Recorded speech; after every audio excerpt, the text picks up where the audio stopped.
What's up, guys? It's the Bluebloods. We back at you here with a Week 14 preview. We got big games. We got big storylines. We got the gambling corner. Y'all already know what's coming on this episode. We're going to start it off with Pick 6. We upped it a level, taking it to Pick 7. We got some big games. Mostly, we raised it just to bully Brandon, but y'all seem to really love that. So I'm here for it. I'm always down to bully Brandon. We're going to storylines second.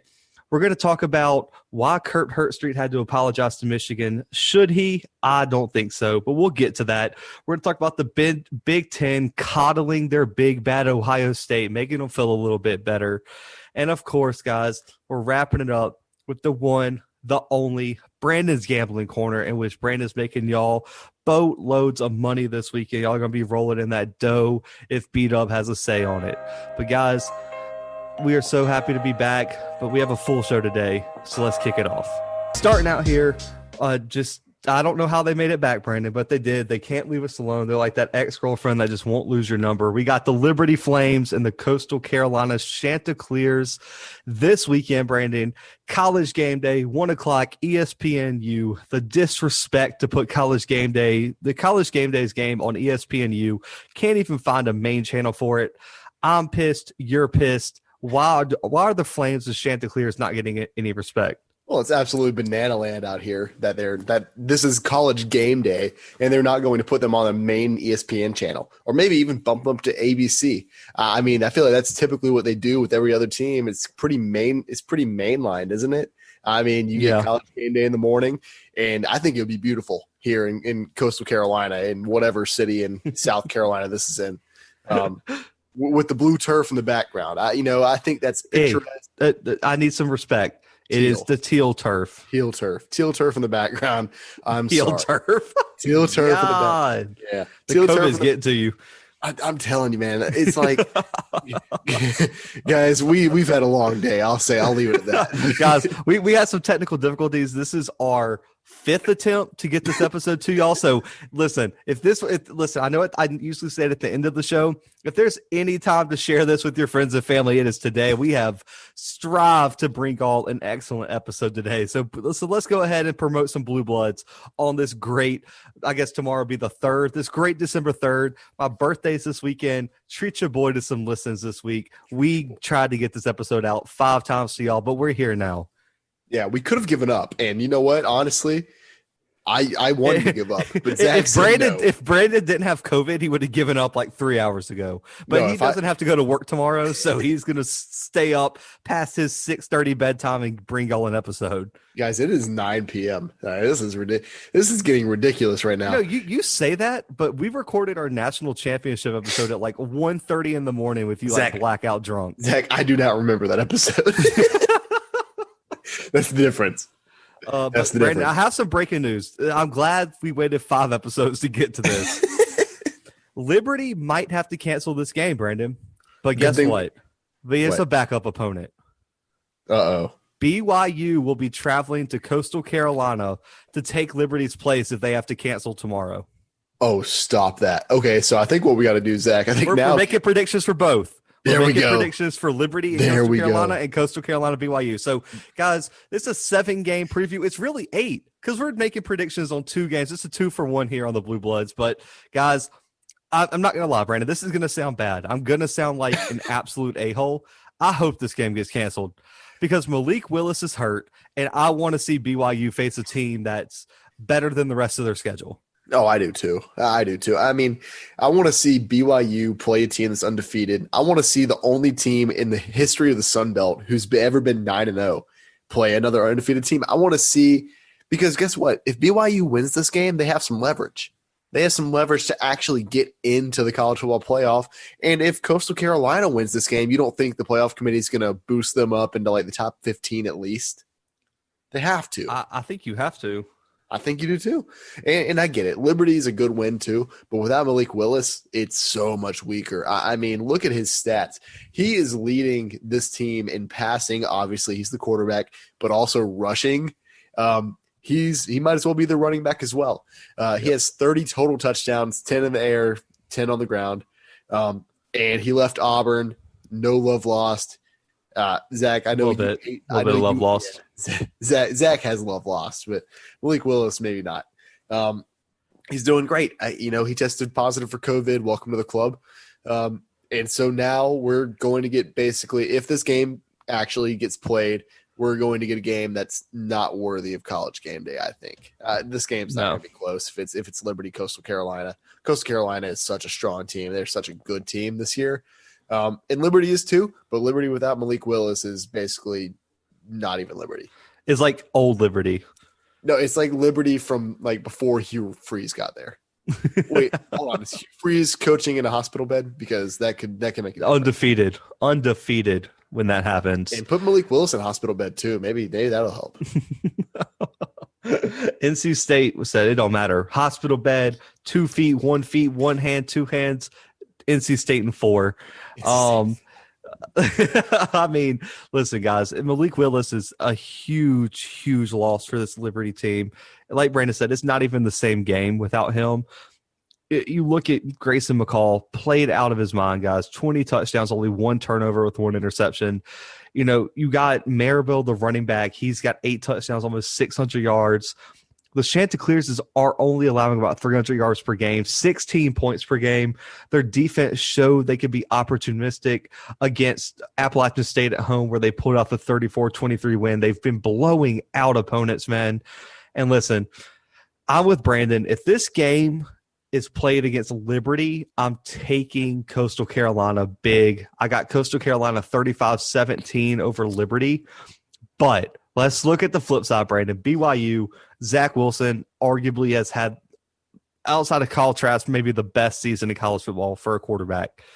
And you look at that BYU defense that has been rolling. They got a run game. I mean, they are a complete team coming to make a statement. If they play BYU, guys, I think the Chanticleers is going to be outmatched. I have BYU 42-30 over the Chanticleers if BYU takes this matchup. Okay, so in the original matchup against Liberty, I'm taking Coastal Carolina 31-14. But if Coastal Carolina has to play against BYU, I think BYU is just too strong, like Zach said. I've got to take BYU, and I think I take BYU big. I'm going 42-21. Ooh, I like it. That's just a different level, bro. That is a different level. But, guys, you got Washington State traveling to USC next. This is on my birthday, Sunday, 12/6, 6:30 prime time. I'll be watching it. Arguably drunk, but we'll see how that goes. But USC's a 13-point favorite, Brandon, and I think that's due to the freshman signal caller for Washington State, Jaden DeLora. He is reportedly out with COVID this weekend, so that's a big loss for the Cougars. But can they pull it off with their backup? No, no, they can't. He said negative. And you want to know why? Yeah, it's not even that. I mean, he's been such a big part of this offense, so obviously it's a giant loss. But I just don't think these two teams match up very well at all. I mean, this USC offense has been so strong this year with Keaton at quarterback. I mean, he's put up over 900. He's put up almost 1,000 yards this season in 3 games. And I want to say this Washington State defense is letting up 516 yards a game on defense. Mm-hmm. And I think like 350 of those are through the air. So it's just a terrible matchup. And Keaton Slovis is the best quarterback they've faced to this point. And so, I mean, there's a real possibility he could pass for 400 yards in this game.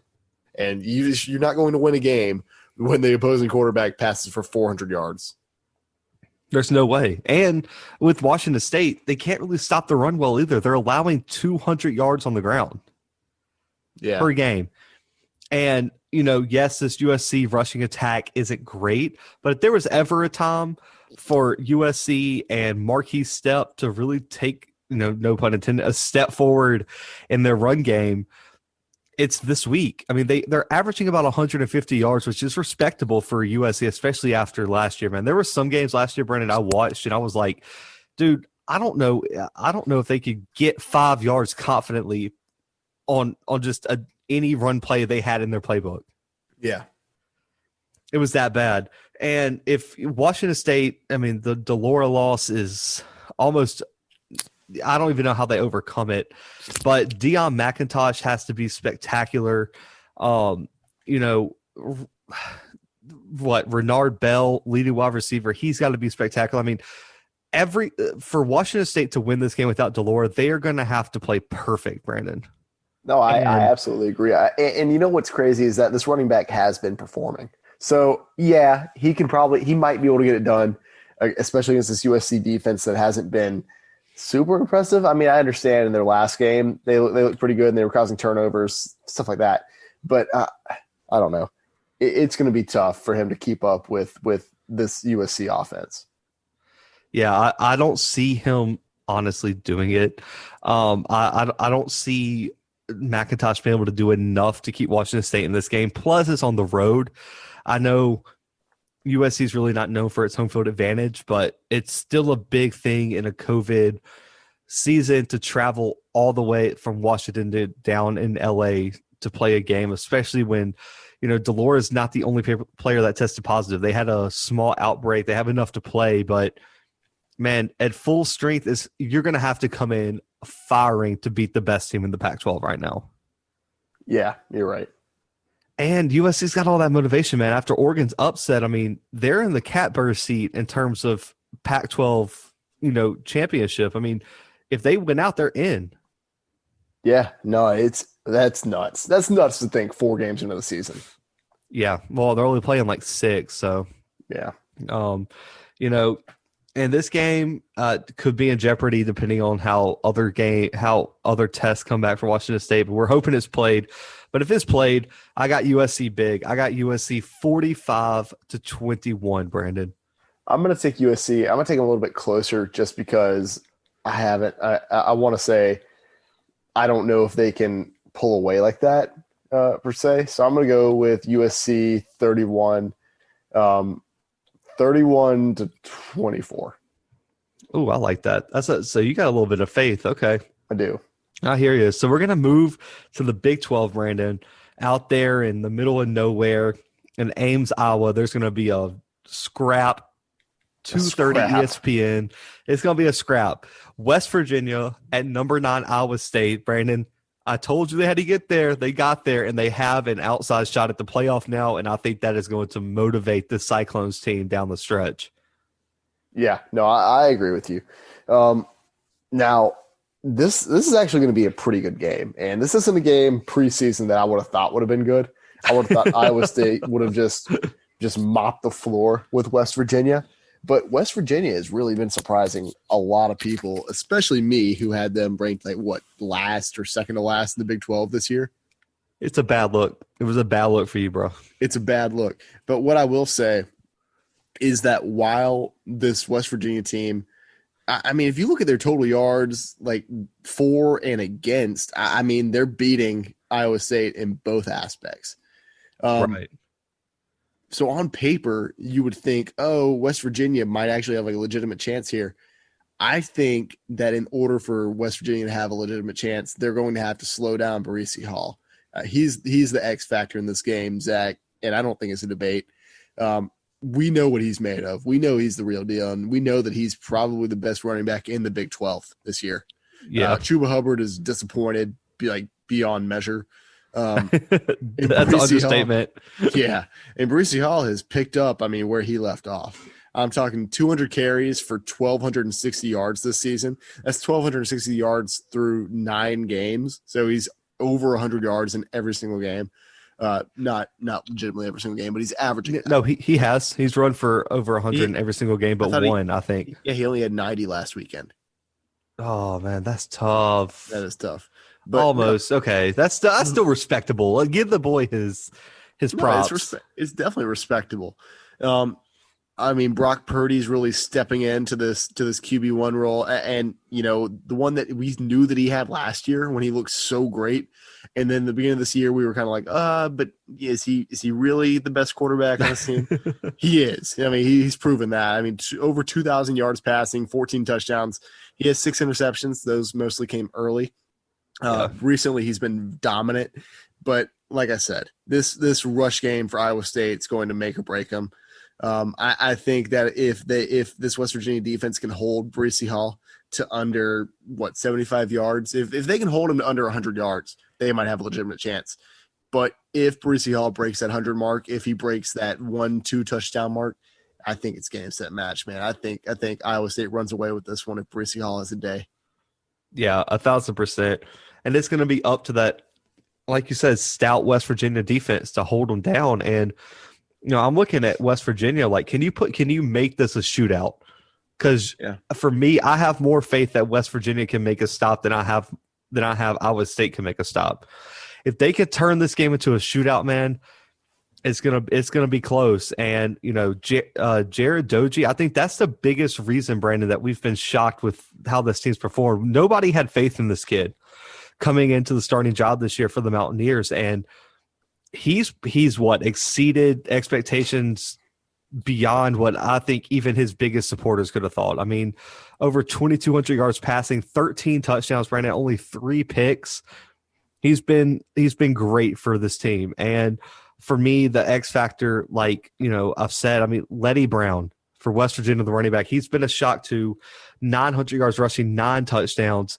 He's going to have to go yard for yard, touchdown for touchdown with Breece Hall, and Doji has to outplay Purdy for West Virginia to really have a shot at this game. And if this game was out there in West Virginia, I would have a tough time not taking the Mountaineers in an upset. Yeah.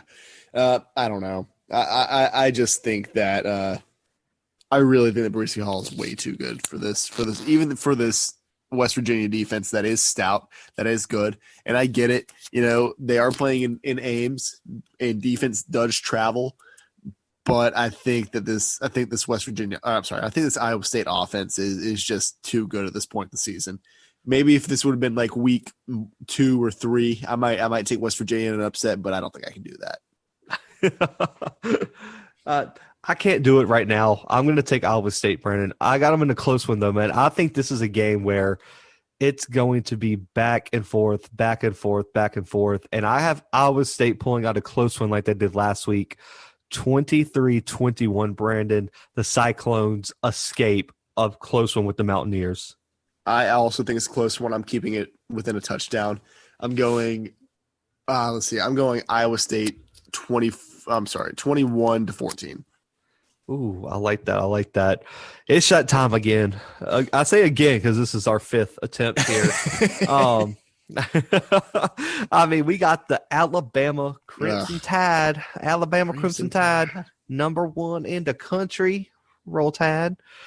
Traveling down to Death Valley to take on the LSU Tigers. I cannot do a Cajun accent, so I will not even attempt. Go ahead and try. I'm good, bro. I am good. 29.5 point spread here, Brandon, for your awesome fake Bayou Bengal Tiger things. Y'all claim to be the real Death Valley, but last time I looked, Clemson's a lot more dominant in Death Valley than y'all are. But that's a whole other debate for another episode. But Brandon, anyway, y'all beat the Crimson Tide this weekend. No, I wish there was. I trust me. I wish that there was a way, but there's not. And I think that it's going to get ugly. And you want to know why I think it's going to get ugly, Zach? Because something happened after last year's game. In the locker room, we heard. Do you have the audio? I'll have to insert it. but here it is. I'll go ahead and insert it right now. Roll Tide. What? Never mind. All right. So, guys, you all know what Coach O said after the game last year in the locker room. We all heard it. And at the time, it was pretty awesome. I thought it was pretty cool. Zach, you thought it was cool, right? Oh, I loved it. We all loved it. We all loved it. But now that foot's going to have to go right back in that mouth. That's what I'm saying. So, man, and I'm kind of glad, like I said, everyone knows, everyone who listens, I have COVID, whatever, who cares? Mr. I can't, Sniffles over here. Yeah, you've heard me all episode long ago, but I can't go to this game. So, it's kind of a bummer. It's my first year being a season ticket holder for LSU. And, the whole reason that we wanted to start this year is because, first of all, we moved here. And second of all, we had Alabama at home. So that would have been a really awesome game. And so this is a game we've been looking forward to all season. Then I catch COVID. So I'm kind of glad, actually, that I caught it. Not in like a weird way, like, oh, I wanted COVID. I didn't want COVID. but I also really don't want to watch LSU get beat down. And I It's can't bad. remember. I can't remember the last LSU game that I didn't watch. But this might be the first one in a while. This might be the first one I don't watch. There's a lot of college Alabama. You get Alabama coming in looking to blow you out and run up the score, and you get to listen to Gary Danielson. I'm not listening to Gary Danielson. I will if I do put this game on, it will be on mute, and I will be listening to like something much more soothing. Like I'll be listening to like a bedtime story or something. No, you can listen to our main guy, Chris Blair. Y'all listen to Chris Blair. Yeah, that's our homie. I'll tune into the radio. There you go. I mean, I don't blame you at all. But guys, this is going to be ugly. This is going to be disgusting. I mean, to encompass how bad this is, Najee Harris has more touchdowns than the 3 quarterbacks that have played for LSU this year. You didn't have to say that. You could have. We're going to say that. Out. I knew you had. I'm going to edit it out though. How about so you're telling me the plus 1,500 money line for LSU is not enticing you just a little bit? It's enticing, Zach. Everyone knows. I mean, well, I'm a gambler. I need to go ahead and that to everybody. I've been lying for too long. I might dabble, and so yeah, it's definitely enticing, Zach. It's for sure enticing. But I'm not going to take it. You know, you guys have a winning record against the spread, though. 4-3, yeah. Well, I might take the spread. I'm not taking the plus 1,500 money line, though, Zach. That's true. How about? I mean, hey, the consensus pick for Bama right now on ESPN is 92%. They're taking the spread. Oh no. Well, you know, a lot of gamblers are dumb, so maybe maybe not. Honestly, if I had to put my money on it right now, guys, and this is only because I love you guys and I want you to know what my real picks are, because I've been doing pretty good with gambling so far. Like Gambling Corner this year, been doing a good job. I might take the spread. If I were you guys, if I had money on this, I would feel pretty comfortable in Alabama covering plus 29.5. Minus 29.5. Sorry. I know there's people who listen that are going to be real disappointed with you when this episode comes out. You know what? I take it back. LSU's going to keep this one remotely close. I don't care what any Alabama fan tells you. This is a rivalry game. And I don't want to hear – that's a whole different tangent. I'll go ahead and go down that road. This is a rivalry game. I don't care what you say. Any Alabama fan out there, does not matter. Oh, it's not a rivalry game if we beat you every year. Well, not last year. And if you want to time travel back to the 2000s when I know that's the dark ages for Alabama. I know you don't like to talk about it. Hey, a lot of those people weren't Alabama fans. That's true. They were Auburn fans then. They were Auburn fans then, and then they were South Alabama fans. Yeah. They were South Alabama, and then they were somehow that one year where we thought Georgia, like halfway through the national championship game, they were Georgia fans and they were Alabama fans again. Like we all know those guys, and so LSU is a rival. I hate to break that to you guys. They are. Just like Auburn is your biggest rival and not Tennessee. You can't pick and choose your rivals, dude. You can't do that. You can't pick and choose depending on your criteria. Just because you go out and I get it, historically, Tennessee, whatever. Tennessee, Alabama, who cares?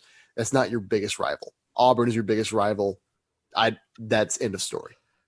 I mean, if that was the case, Ohio State and Michigan wouldn't be rivals. That's what I'm saying. That would be like Ohio State going, "Oh no, we're not rivals with Michigan. Our rival is Penn State." No, it's not. Penn State is not your rival. That's ridiculous. That's tough. But there's Alabama fans. I talked to an Alabama fan recently who said their biggest rival was Clemson. I'm like, y'all don't even play every year. No. Like how is your rival not even in your conference? That's not, dude. I don't know. After the show, I need you to tell me who that was so I can go out and seek them out and talk to them. I was like, your rival is not Clemson. Like that's not a game that occurs all the time. Like, what are you talking about? You know, just because Alabama and Clemson, the biggest rivals in college football. Yeah, apparently. I don't know. The teams that have disappointing. Met 3 times now. Yeah, and it's fine. Anyway, guys, Mac Jones. He's playing outstanding, guys. 23 touchdowns, 3 picks. They got just a 5-headed monster, man. I mean, Najee Harris is really good. Mechie is amazing. Devontae Smith is good. Slade is good. I mean, they have so many weapons that it's just unfair. If they line Alex Leatherwood back up at running back, I'd still pick Bama by 50. No, I would too. I mean, you'd have to. He's a giant guy. I think he might be able to do well at linebacker. I don't doubt that he probably runs a 4.6. Oh, facts. He's a first top 10 pick, probably the first offensive lineman taken in this next draft. But Brandon, Terrence Marshall opted out, and there's a quarterback question. Who do you want to see step up for Marshall, and who do you want to see take the snaps from center this weekend? So LSU's an interesting situation. It's a really young team right now. And I think they've kind of got it covered at wide receiver. I mean, I think Keishawn Butte is doing a great job. True freshman. And I think Eric Gilbert can step up. I mean, I know he's a tight end, but he plays like a wide receiver. I mean, if he lined up at wide receiver, would you doubt him? I wouldn't. I mean, no, I would not. He's as fast as a wide receiver. He's bigger. And I mean, I don't know. To me, he's more of a wide receiver than a tight end, if that makes sense, because a tight end, what do you want? You want someone who can mostly block, but can also go out for the pass, maybe like a pass in the flats. Well, he's not doing that. He's going out on post and go routes. So he's one of their best receivers, overall. That's what I'm saying. And so, yeah, I think they've got it covered at wide receiver. I mean, that's not to belittle Terrace Marshall or his impact on LSU, because he's been an incredible wide receiver for the time he's been there, and I wish the best of luck to him. But with Racing McMath and others being out, I think Keishawn Butte and Eric Gilbert are going to play a big role in the passing game. And as for quarterback, personally, I hope to see Max Johnson take some snaps. I hope he gets the start. TJ Finley, I think that his time will come, and I get it. They're both in the same class. So one of them is going to have to take a little time on the bench. But I do think TJ Finley in the long run will end up being QB1 at LSU. He's just got to take some time to develop. He's playing like he's in high school still. And he's done great. I'm not trying to demean him at all, but he's making mistakes. He's throwing costly picks where he should be throwing the ball away. He's just tossing it up, hoping somebody gets it.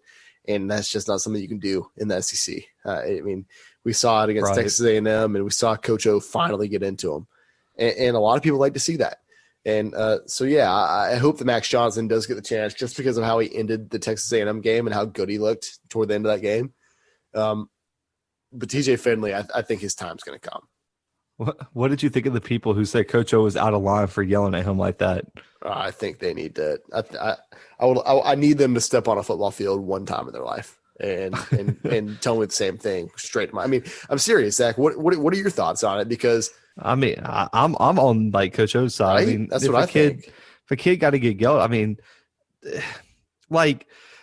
is this the overreaction on everything, man? If he doesn't yell at him, everyone's overreacting that Coach O's not doing enough. If he yells at him, then everyone's like, "Oh my God, he's disrespecting him." And it's y'all can't have it both ways. Y'all at this point, y'all are just looking for something to get mad about and complain about. Well, and I'll say this: it hasn't seemed. I mean, every single year, what do we see? What do we see coaches that are great do? What do we see Nick Saban do? He gets into his players, doesn't he? Yep. Right. And we haven't seen LSU's coaching staff do that at all this year, or I haven't. And I mean, I watched the games, so I guess. I mean, it's just good that someone cares, because that's what I'm saying. Watching during the Auburn game, there were points where it looked like LSU players did not even want to be on the field. And I think that's the case in some instances. And so it's good to see that the coaching staff at least cares about it, and they care enough to get into somebody. And, that's not something that a lot of people are going to want to hear. That's not something that some people are going to want to hear, is that, to prove that you care about something, you need to be, you need to yell, or you need to get in a player's face. But he's being emotional. He's showing you that he really does care, and he wants this program to be successful. And I think that's important. And these players need to get that. Yo, I need to see Bo Pelini get up in somebody. I need to see someone get up in Bo Pelini and yeah, give him the pink slip. Oh, man, but listen, guys, Alabama's defense, I don't think it matters who starts at quarterback. Malachi Moore, Dylan Moses, that D-line, everything's clicking. Patrick Surtain will lock down the side of the field. It's going to be a long day for LSU, a long night for LSU, since this is a 7 o'clock flex CBS game. That's crazy. But guys, I'm gonna hurt Brandon's feelings here with my prediction. I have Alabama 59-6 over Okay, LSU this weekend. that's probably realistic. It's I just but didn't want to hear it, but I got you. yeah, but pick six does not take score into account, Zach. Oh my goodness. It just matters who wins. And so I'm taking Alabama in this one. I'm taking Alabama 9-6. If listen, you're only getting the win if Bama scores less than 10 points. That's not true. It's absolutely. How about this? You only get the points if Bama only wins by 3. That's also not the case. If Bama wins, I get the points. Oh man, guys, we're gonna move to the ACC real quick. We got the number 3 Clemson Tigers traveling to Blacksburg to take on the Virginia Tech Hokies. Brandon, Virginia Tech has double the chance to beat Clemson than y'all do. They're 22-point underdog. Why all the respect for the Hokies and none for the Tigers? Because LSU haters gonna hate, I guess, is what I'll say.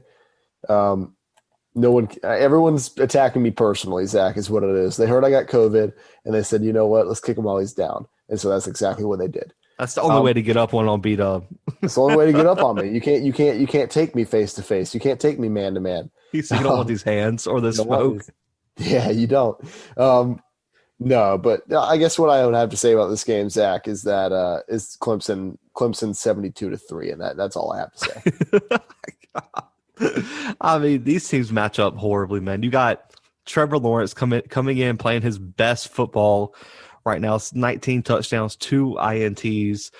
Travis Etienne balling, Amari Rodgers balling, Braden Galloway balling. I mean, just keep going. The defense is finally healthy.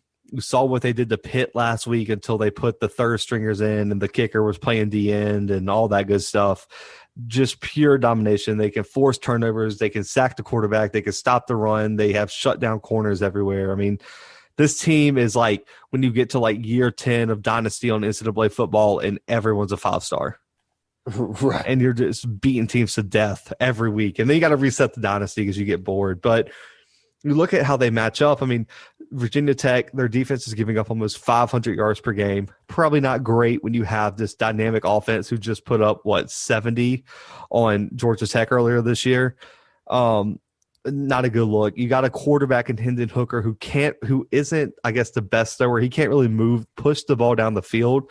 And you got a lockdown secondary that's not going to give him many open shots. And you got quick enough linebackers where he's not going to be able to be as dynamic with his feet. Khalil Herbert's really their only offense. And I think Clemson's going to take him away. I think Clemson's going to give Hooker the De'Aaron King treatment. I think this one gets ugly and gets ugly fast. Oh, absolutely. I mean, Clemson, when they're healthy, Zach, is I believe heads and shoulders above almost every other team in the country. The only team I think or teams that can hang with them, I'd say Alabama can hang with them. And Notre Dame can probably hang with them. I'm not sure if Notre Dame pulls out another win if Trevor Lawrence is 100% healthy and he's playing, but I think they can hang with them. So yeah, this game's going to get ugly quick. It really is. And when I said 72-3, not exaggerating, that's my prediction. I don't have it that bad. I think Virginia Tech can keep it relatively close early. I think Clemson pulls away about the mid part of the game, and then Virginia Tech gets some late scores. I think Trevor Lawrence is going to have a big game. I think Virginia Tech is ill-equipped to handle what Clemson does. Their offensive line isn't great. Clemson's going to be able to get and pressure Hooker. I don't see Khalil Herbert having any room, Brandon. I think 12.8% chance to win by the matchup predictor is not great. I mean, the spread is 22. I just can't see it. I know it's a 6:30 ABC. That used to mean something. It's going to be raining. I don't think Virginia Tech has the positional battle or has the advantage anywhere on the field. I have Clemson 45-17 over the Hokies. All right. Oh, man. That one's going to be tough to watch. But, guys, we're moving back to the SEC, and this was a little personal, but I think I have a better chance than Brandon this weekend. We got the number 5 Texas A&M Aggies coming into Jordan-Hare, Brandon, to try and beat the Auburn Tigers 5-3. Only a 7-point favorite for A&M, Brandon, and the FPI gives Auburn a 53% chance of winning this game. What's your take on this? And is A&M on real upset alert? I honestly don't really know what to think about this game because these two might be the most wishy-washy teams in college football. I don't think that's unfair. I think that both of these teams are teams that we don't really know what we're going to get until like halfway through the first quarter. At best. I literally, if y'all could let me, I don't know if I'd make my prediction until the fourth quarter. Zach's going to wait. Zach's going to hold off on this prediction until the game. Well, wait, this game kicks off at 11. I'll make my prediction at 2:30. Yeah. Okay.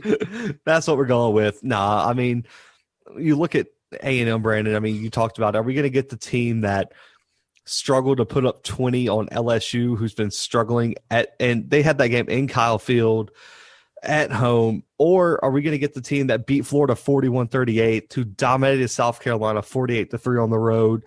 Or again, are you going to have the team that struggled with Mississippi State? Yeah, maybe.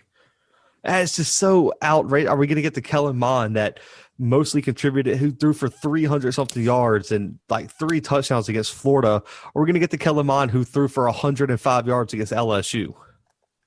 It's hard to say, man. And honestly, I feel like I hit the nail on the head. I'm not trying to toot my own horn here, but I feel like I'm 100% right when I say that you can't really predict this until it's game time. Oh, yeah, and game time's a stretch too. I mean, and then on the other side, Brandon, I mean, you got Auburn. Are we going to get the Auburn that got beat by South Carolina and just got almost should have been shut out by Alabama last week? Or are we going to get the team that beat LSU 48-11? Right. Hard and to say. Dominated that entire game. I mean, and the only reason that I think Auburn has a shot is because this is in Jordan-Hare. I mean, Bo Nix goes from being the worst quarterback in the SEC to one of the best, just like a snap. And it's all because he's playing in Jordan-Hare. It doesn't make any sense to me, Brandon. Yeah, you're right. I mean, he is just so inconsistent. At home, he's spectacular. He's only thrown 1 interception in his entire career in Jordan-Hare, Brandon. That's insane. It doesn't even make it doesn't make any sense how good this kid is in Jordan-Hare. He wins in Jordan-Hare. He plays outstanding. My X factor, Brandon, is the running game. Can Isaiah Spiller keep up his great performance? Or can he keep it going from last week when he really was a catalyst in that LSU game, Brandon? He ran for 141 against LSU. He ran for 131 against South Carolina. And before that, 114 against Mississippi State, 174 against Florida. If Isaiah Spiller can keep this streak going since that Alabama game where he got shut down, A&M's going to have a shot. And on the flip side, Tank Bigsby's not 100%. If he can't go, Auburn's chances are going to diminish greatly. But if Tank Bigsby gets suited up and he can be the Tank Bigsby we saw against Ole Miss, against LSU, against South Carolina, I mean, or not really. I mean, he played well against South Carolina, but we still lost. But you get what I mean. He still did his thing. But if he can be that Tank Bigsby they can rely on, get those 5-10-yard runs consistently, Auburn has a amazing shot to win this game. Yeah, I agree 100%. This Auburn team is going to go just as far as Tank takes them. Just give it to Tank. Run the ball. Tank. I mean, listen, Seth Williams has to be big for Auburn. Anthony Swartz has to be. I mean, Auburn, listen, A&M could come in here and play a B-plus game and still get out with a win. Auburn has to play an A-plus game to get out of here with a win. And right. They have a history of playing their A-plus game in Jordan-Hare, Brandon. I'm going to stick with Auburn here, 27-24 in a close one. I think Kellen Mond on the road doesn't play his best game. I think there's some mistakes by A&M. Bo Nix makes all the plays he does in Jordan-Hare, and Auburn upsets the number 5 team in the country, and then they're going to go on to end up losing to Mississippi State next weekend. That's because that's just what Auburn does, and it's on the road. Yeah. I'm going to go I also think it's a close game, but I'm going to go opposite. I'm going to go with Texas A&M 31-28.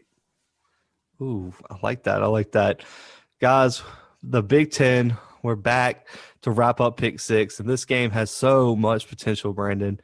Number 12, Indiana, traveling to Wisconsin to take on the number 16 Badgers. Wisconsin's a 14-point favorite, and I have to imagine it's only because Michael Penix Jr. is out this matchup or out for the rest of the year. Yeah, it's absolutely what it is, Zach. And we hate to see that. We hate to see Michael Penix out because this game would have been so good if he was in. Now, and you'll see by my prediction, big Wisconsin guy. Everyone knows that. But I think the spread's pretty accurate. I think 14 points is fair, if not a little generous to Indiana without Michael Penix. Yeah, it really is. And okay, so the only reason I think it might be that is because, Indiana's got some talent elsewhere, and I think they're with Wisconsin, I think that's why you see the over-under so small and all that kind of stuff, because they run the ball so much that the clock's just gonna tick off, and they don't have a lot of time. You saw it in the Michigan game; they put up a lot of points. That was because the turnovers from Michigan. I don't think you're going to see a lot of turnovers here. I think it's going to be a low scoring but dominant performance by Wisconsin. Yeah, I agree. I just don't see how they compete, man. Like, I really, really wish everyone was healthy for this matchup. This would be one of my favorite matchups of the season if everybody was healthy. But, I don't think Stevie Scott the third, the running back, is going to be able to do enough. I don't think Ty Freifogel is going to be enough, because I don't trust what Indiana's putting on the field right now. Michael Penix was arguably the most impressive quarterback in the Big Ten this year. Graham Mertz has a chance to explode. Wisconsin has all the motivation in the world to bounce back from that loss to Northwestern, which they have not played a game since then. Jalen Berger, he's going to be huge. I think this Wisconsin defense, this is going to be too much for a new starting quarterback, man. They're only allowing 11 points a game, 233 total yards. Their rushing defense is only allowing 67 yards per game. There's this, I honestly don't see a way Wisconsin doesn't win this game. I don't either. And I'm a little biased, but I don't know why I'm biased, but I am. Wisconsin, look, this offense is really good. This defense is really, really, really good. In Indiana, yeah, it's a good team. They have a good defense, but this offense, I think, just falls off without Michael Penix. And so I'm honestly going to have to go with Wisconsin. I'm probably going to have to go with Wisconsin pretty big too. Yeah, I'm going Wisconsin 24-13, Brandon. I think it's going to be a low-scoring game, but it's probably going to be 24-6 late in the fourth, and then a late score by Indiana makes it look a lot closer than it actually was. I'm going to give it to Wisconsin 28-10. I like that score prediction. There's a tough decision coming up from Wisconsin, Brandon. Graham Mertz might have his job in jeopardy with the return of Jack Cohen. Do you think Mertz is going to be able to keep his job? Man, I hope so. I understand there were flashes during the Northwestern game where I was like, and I already mentioned this on the podcast, but where they mentioned that Jack Cohen might come back this season. I was like, why would they bench Graham Mertz? And then immediately after, Graham Mertz fumbled the ball. He didn't look great during that entire Northwestern game. I'll admit that. But I still think that Graham Mertz is probably the better quarterback of the two. I've been the conductor on the Graham Mertz train, and I will never jump off. I will never abandon my crew, because if I leave, the train crashes, and I can't have that. Graham Mertz needs this train. We're a podcast of quarterbacks. We choose the quarterbacks we love, and we ride and die for them. And so I'm on the Graham Mertz train until the day I die. There you go, guys. Listen, that's a wrap for Pick Six, man. We got storylines now. We're going to kick it off in the Big Ten. Ah, man. To be a big, bad team who thinks you can win the national championship, to be coddled like this is kind of embarrassing. But, Brandon, there's a report from Barry Alvarez, one of the heads of the Big Ten, that if Ohio State has another game canceled, which they could, because Brandon, Michigan had an outbreak today, their game next week against Ohio State's in jeopardy.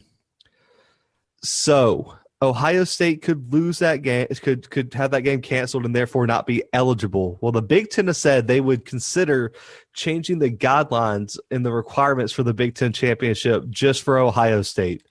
Thoughts on Which, this, and is this a good idea? no, it's a terrible idea, but they're going to do it because Ohio State's their moneymaker. That's where the Big Ten gets all their money from, and so they're going to continue to coddle them. And I think it's unfair because as a Wisconsin alum, as I am, we don't want to see that. We want to see Wisconsin succeed, and we want to see the Big Ten be fair to all their teams, not just the one team that they want to choose, the one team that they've continuously coddled. Oh, man. I'm just upset about it because, like you said, if this was an option to cancel it, Barry Alvarez coached at Wisconsin. Right. Are you kidding? It seems unfair. I don't get it. I don't get it either. Ryan Day wasn't going to be coaching this weekend anyway because of COVID, and it's just the thing about me is like, are you going to? So if you make an exception for Ohio State, are you going to make that same exception for Wisconsin? And I don't think they will. I don't think they will either, which is nuts. Yeah, I just don't get it.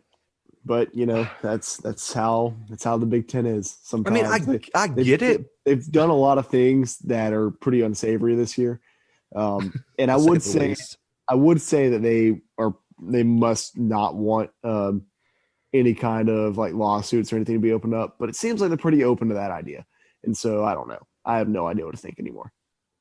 I mean, I think their biggest thing is they're just trying to protect Ohio State. So if they make that exception, why? Like, if you're the Big Ten, just tell teams to keep canceling. Right. Take your 4 wins and go to the playoffs. Yeah. I mean, and also I think they won't make that exception for Wisconsin because I think a healthy Wisconsin can compete with a healthy Ohio State. Oh, I absolutely agree. I mean, we watched it last year when I thought Ohio State was heads and shoulders above Wisconsin, and then they got to the Big Ten championship, and Wisconsin led the entire game. Yeah, it was a blowout at halftime. They were rolling. And everyone was ready for Wisconsin to knock Ohio State out of the playoff picture. And then, they came back. But I think, honestly, I mean, this year with Ohio State's not as good as they were last year. Let's get that off the table. Not even Wisconsin might, I'm not going to say better, but their quarterback plays better. And their defense, I think, is better. The only part where I think that they might have gotten worse is the run game, obviously. Without Jonathan Taylor, that's a tough loss for this team. But other than that, I mean, I think that this team's stronger overall. And I think they have a real chance to beat Ohio State if they had the chance to play them. I agree. 1,000%. I do. And I think this is just the Big Ten trying to make sure that their mistake about not building in extra weeks into their schedule doesn't come back to bite them. Right. I mean, and for the NCAA in the playoff committee's got to step in. If there is a obvious play to make sure to rig it where your best team makes the playoffs, like I don't think they should vote Ohio State in. Yeah, I don't either. And I'll be honest with you. I think there's a reason that they have Ohio State at number 4 right now behind Clemson. And if I were Ohio State, I would see that. I would recognize that. And I think that's exactly what the Big Ten did. So now they're making a push for Ohio State to have as many wins as they possibly can. Yep. Because they're threatened by that. Because they have Ohio State at 4. They have the undefeated team behind Clemson with 1 loss. And yeah, that sucks. But man, I think they deserve it right now. I do too. Right now, I think Clemson, even with 1 loss, has been way, way, way more impressive than Ohio State, who's undefeated right now. Right. And I don't even think it's a conversation at this point. It's really not. Just personally, but to build off of this, Brandon, I already mentioned this. Michigan, had a COVID outbreak this week, and next week's game against Ohio State's in jeopardy. Last night, Kurt Herbstreit had to offer a formal apology to Michigan. Did he? because on the playoff committee show last night, Kurt Herbstreit made a joke about Michigan purposely getting COVID to avoid Ohio State. Okay, that's hilarious. Well, the Michigan AD, Ward Manuel, in a video said that if there's was asked about this, and he said, I think it's ridiculous. I have to pause because my words, the anger, I was infuriated by the insinuation that Michigan would do anything other than play a football game. Oh my God. Well, Herbstreit offered the apology and said that his joke was like was out of ill taste and yada yada yada. And do you think he should have had to apologize? And do you think the thing I've read is that he kind of insinuated that that's how deep the rivalry is that Michigan would purposely not play so Ohio State couldn't go to the Big Ten championship, therefore hurting their playoff chances. Zach, I feel like I'm about to take a stance that you weren't expecting. I do think he needed to apologize for that just because of the platform that he's on, man. Like if you're on my if you're on the Bluebloods college football podcast, you can make those jokes. And as a matter of fact, you can almost make a joke about going to intentionally spread COVID. Don't do it. Don't make that joke. Stop yourself before you say it. I did. But you can make those kind of jokes on this platform. If you're on ESPN on the playoff selection show, I feel like you shouldn't be joking about that. I feel like that kind of crosses the line. It's like, what's the thing? I forgot who said it. There was like somebody who's like a creator on like Twitter or something. He was like, the biggest compliment I ever had is that I'm not big enough to be canceled. I'm like too insignificant to be canceled, and like that's what we are right this second. That's what I'm saying. I can't be canceled. Try to cancel me. I dare you. Like what you canceling? My overcharged credit card, my student loan debt. Like, what will we canceling? Like, let's do it. Like, sign me up for whatever you want to cancel, homie. Like, we good. But no, listen. Should he have said it? No. Was it hilarious? Yes. Yes.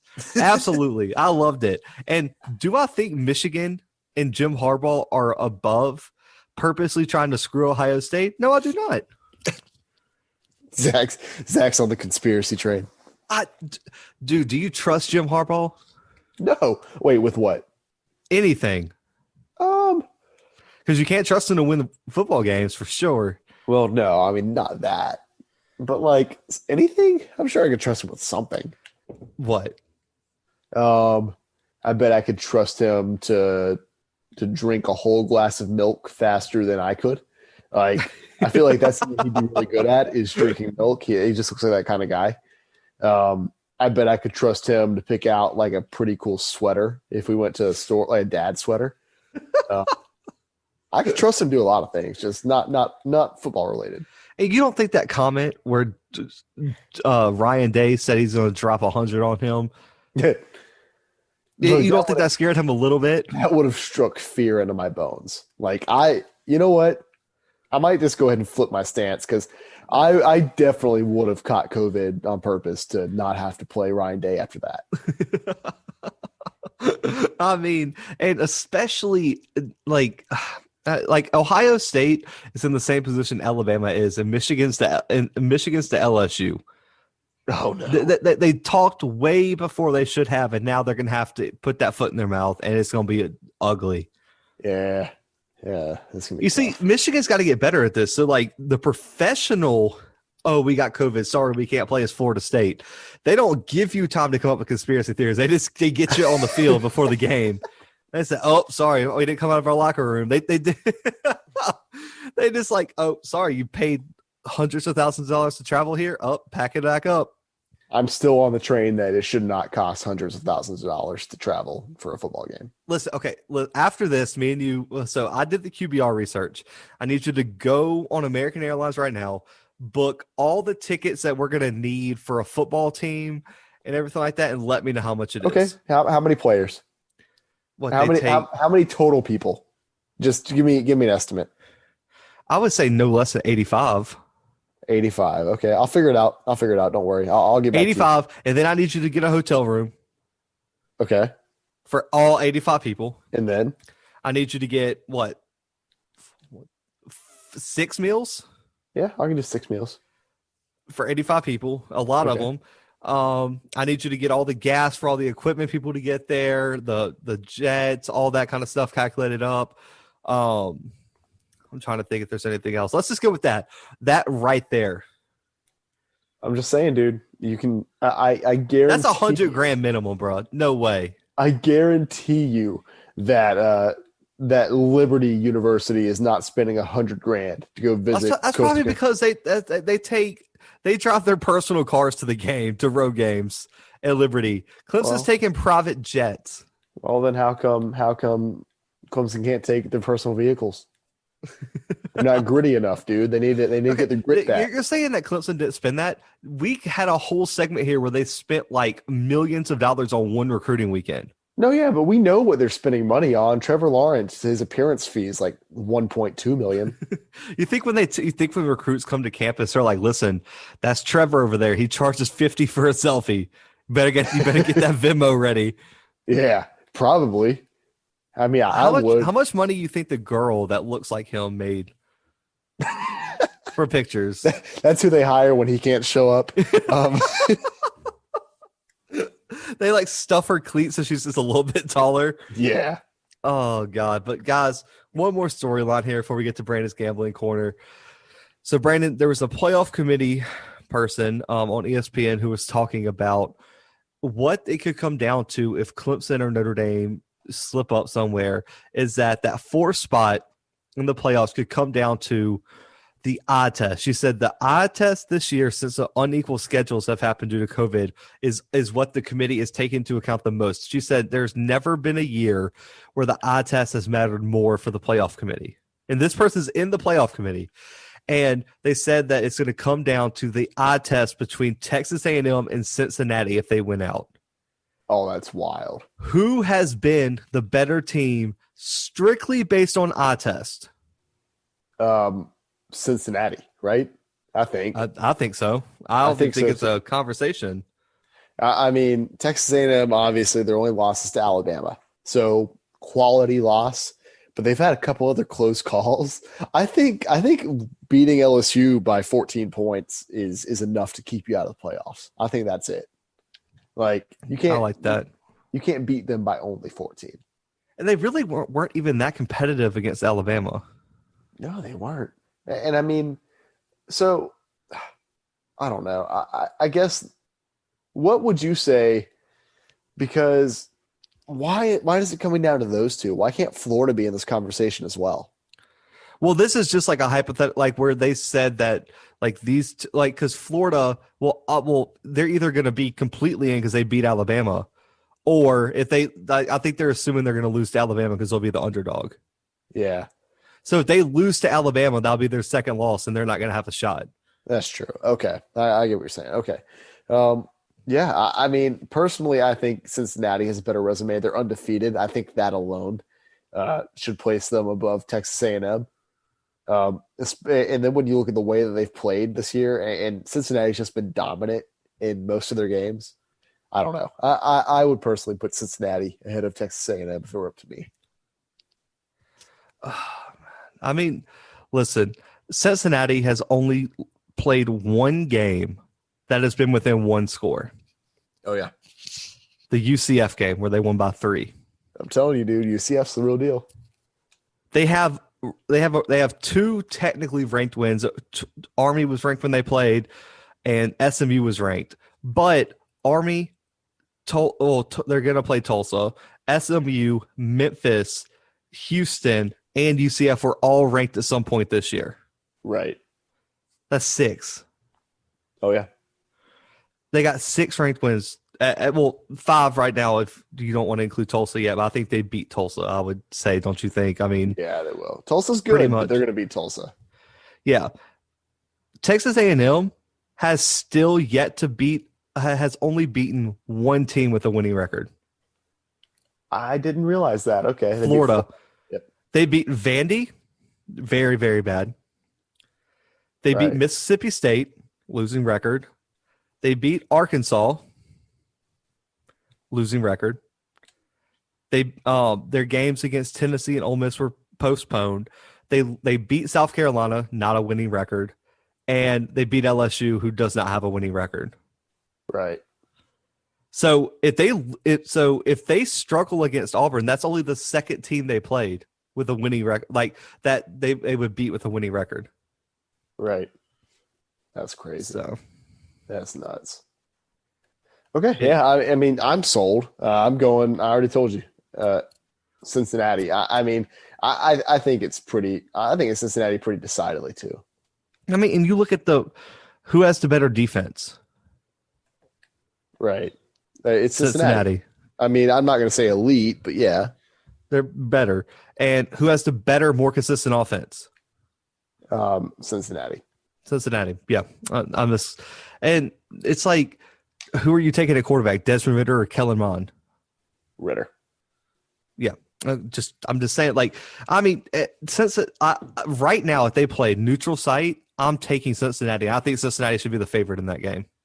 Yeah, no, I definitely agree with you, Zach. And it's weird because maybe 3 weeks ago I would have been on the total opposite side of this argument, but I'm going to cave and I'm going to say that Cincinnati, good team, maybe even playoff, maybe even a playoff team. I don't think. Listen, guys, I don't want y'all to be like, what in the heck? Cincinnati's not going to win the national championship. No, but based on what but also if you put Texas A&M in, Texas A&M isn't getting past the first round either. They're not. It's in their culture. It's in the blood. They can't win. They're not going to win. So let us know in the comments on Instagram, Twitter, whatever, Facebook, what y'all think. Let us know in the DMs, and we'll even read some of y'all's responses if y'all give it to us next episode. So do that. We'll see this weekend. Cincinnati doesn't play this weekend. A&M has a tough game against Auburn, so we'll see. We'll find out a lot about A&M this weekend, I think. But Brandon, we got to wrap it up. It's your time to shine. It's your time to make everybody a little bit of money today. Let's go. Brandon's gambling corner. You got Big Ten Superdogs first. You got Michigan State plus 23.5 against Ohio State. Oh, yes. Yep. Taking it. I'm taking the spread there. I'm taking Michigan State plus 23.5. Damn, for real? Yeah. Well, I mean, we've seen Michigan State apparently win some games they shouldn't have and keep games that they shouldn't have be close. So I think I have to. Oh, man. I like it. Are you going to take the money line plus 980 Michigan State? Heck no. Not even close. I just think they keep it at 3 scores. I think they could keep it at least 3 scores. Oh, man. Okay. Illinois plus 13.5 against Iowa. Oh man. That's tough. I'm taking Iowa minus 13.5. Ooh, I like it. Nebraska plus 2.5 against Purdue. Nope. Purdue's gonna kill them. Dang, okay. Because it's Nebraska. It's Nebraska. That's true. They've screwed me one too many times. Oh man. All right. We're going. This is a tough one. This next segment is going to be hard for you, okay? So just be ready. I don't believe you. Group of 5 money lines. Okay. Louisiana Lafayette plus 120 over Appalachian State.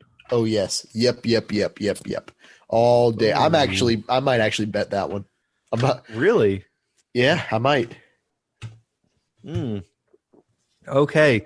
Memphis plus 100 over Tulane. No, I'm taking Tulane. Really? The line's minus 1.5. That was a close one. I think I have to. I'm taking Tulane. I like it. Navy plus 410 over Tulsa. No. Tulsa's a good team. We just talked about that. I think. Tulsa's solid. Yeah. They're solid. South Alabama plus 172 over Troy. Oh, yep. I'm taking South. I know they're not a good school. I know they're not a good school. Well, the shots. The shots. I'm at a good team, but it was a Freudian slip. I'll take South. The line's 4.5 Troy, so we'll see how that one turns out. I would definitely take that line. By the way, like if you don't take the money line, if you don't take the money line, go and take that spread. Oh, man. SEC Madness, week 14, Brandon. Okay. Arkansas plus 2.5 against Missouri. I could see that. I think they can pull that one out. Yeah. The money lines are plus 126 Arkansas, minus 154 Mizzou. I'd go 126 Arkansas. Yeah, that's a good pick. Tennessee plus 17.5 against Florida. No chance. No way. Florida wins that game. Yeah. Vandy plus 35.5 against Georgia. I'd take that. I think I would take that. 35.5. That's so many points. And Georgia's they just got shut out though by Missouri. That's 41-0. 41-0. People do forget about that. I'm not sure if Georgia can score 40 points. That's true. Even against like practice dummies. Yeah, I'm not sure if they could. Okay. The money line, Brandon, is plus 2,600 for Vandy. Not gonna happen. They're not going to win, but I think they'll keep it within. I think they'll keep it within 5 scores. He says that's a lot, but I don't know about that one.